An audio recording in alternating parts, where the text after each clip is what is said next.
ఉదయం నుంచి నేను ఒక్కసారి ఒక రౌండ్ పోయి వచ్చాను. ఎక్కడెక్కడ చేస్తామని చూసాం. ఎందుకంటే ఇది ఏదో వర్షం పడింది ఇన్వెటబుల్ ని కాకుండా అందుకే అన్ని ప్రికాషన్స్ తీసుకున్నాం. స్కీమ్ ఏ 3 లక్షల మందికి 3 లక్షల ప్లస్ ఎంతమంది వచ్చినా అంతమందికి మొత్తం, అంటే ఇవన్నీ కూడా ఇయర్ మార్క్. ఈ 1 month లో ప్రాక్టీస్ చేసిన వాళ్ళు లేకుంటే కొన్ని రోజులు ప్రాక్టీస్ చేసిన వాళ్ళు రేపు ఈ ఈవెంట్ లో భాగస్వాములు అవుతున్నారు.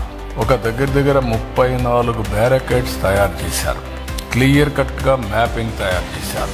ఒక్కొక్క బ్యారికేడ్ లో 1000 మంది ఉంటారు. దానికి కావలసినటువంటి మనుషులు కూడా పెట్టాం.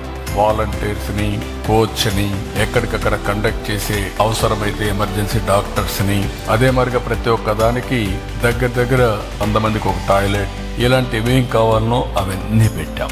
అవన్నీ పెట్టి మొత్తం ఎవరెవరు వస్తారో ముందుగానే వాళ్ళందరికీ ఏ విధంగా కావాలి, వెహికల్స్ అరేంజ్ చేసే వాళ్ళు ఉంటే వాళ్ళకు కూడా క్లారిటీ ఇచ్చాం.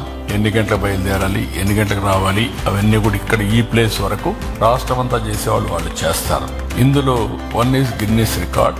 22 ఐటమ్స్ లో మనం రికార్డ్ బ్రేక్ చేస్తున్నాం. అంటే వరల్డ్ బుక్ ఆఫ్ రికార్డ్స్ దగ్గర 22 వచ్చే అవకాశం ఉంది. అవి కూడా రికార్డ్ చేయడం కోసం ముందుకు పోతున్నాం. నేవీ అయితే దగ్గర ఒక 11 షిప్పులు పెట్టారు. అందులో వాళ్ళు కూడా యోగా చేస్తారు. అదొక పక్క జరుగుతుంది. అదే మాదిరిగా పాడేరు దగ్గర ఇటీవల కాలంలో 25,000 మంది స్టూడెంట్స్, ట్రైబల్ స్టూడెంట్స్ చాలా బాగా చేశారు. అప్పుడు గిన్నిస్ రికార్డ్ చేయలేకపోయాం. వాళ్ళు కూడా వస్తున్నారు. ఆంధ్ర యూనివర్సిటీ క్యాంపస్ లో పెట్టాం. స్కీమ్ బి, ఒకవేళ అనివార్య పరిస్థితులు వస్తే ఇక్కడి నుంచి వెన్యూ అక్కడికి మారుతుంది. దానికి కూడా పక్కాగా పగడ్బందీగా ఏర్పాట్లన్నీ చేశాం.